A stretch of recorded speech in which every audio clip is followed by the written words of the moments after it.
project one, we've deflasked it. And now I want to do a little bite equilibration. You saw the amount of flash that I had left over.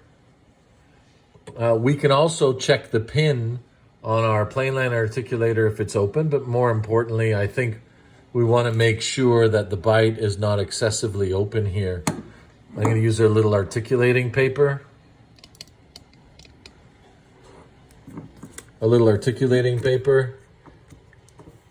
And check to make sure that both sides, you can see here I've marked in blue, slightly high.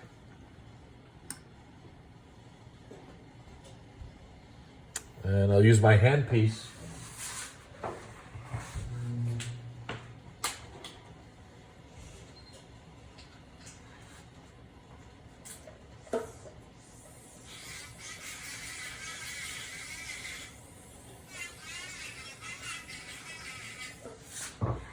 So I was off screen there, I'm sorry, but I used my handpiece to reduce slight amount of tooth structure, and I can almost see the natural teeth opposing with the natural teeth.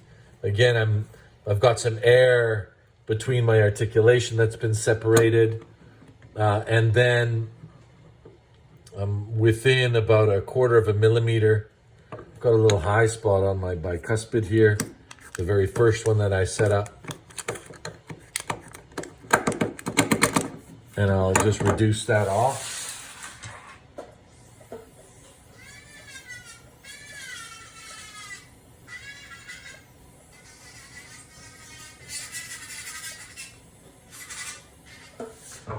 I also had some flash over the guide plane of 3/4 that I've taken off.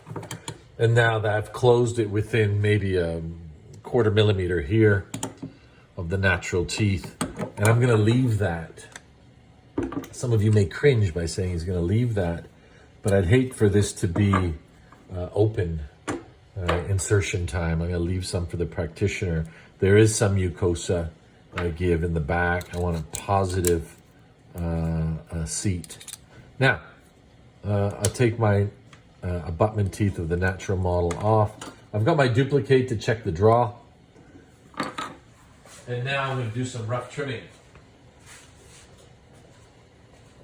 Some rough trimming of project one, but beforehand, I can use my pencil. I can see where my finishing line ends here. And I'm going to try to get down to the attached and detached mucosa if it is border molded. I've got some undercut area here. I don't want to engage the internal oblique ridge in the undercut. My job is to make the practitioner's job very easy upon insertion with minimal adjustments. That doesn't mean eradicate all undercuts completely, but with some experience, you can see what you can get away with. If I engage the undercut too much, it'd be nice for retention, but it'd be very painful for the patient to even insert this. When we did the survey design of the direct retainers, we didn't even talk about path of insertion of the acrylic flanges. So you can see here in blue, I've marked roughly the extensions of where I want to trim them. I can zoom up a little bit more for you. You can see in blue here, this is a really dangerous zone here. Kind of submyohyoid, really undercut areas back here. And then it joins right to the tips of my external and internal finishing lines here. As well as on the buccal side,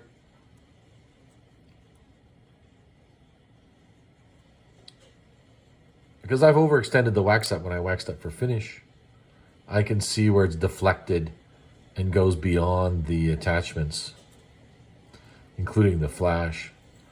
And there we have it. And many times I see partial dentures where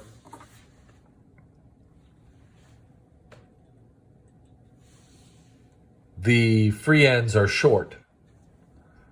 The free ends are short of the extensions.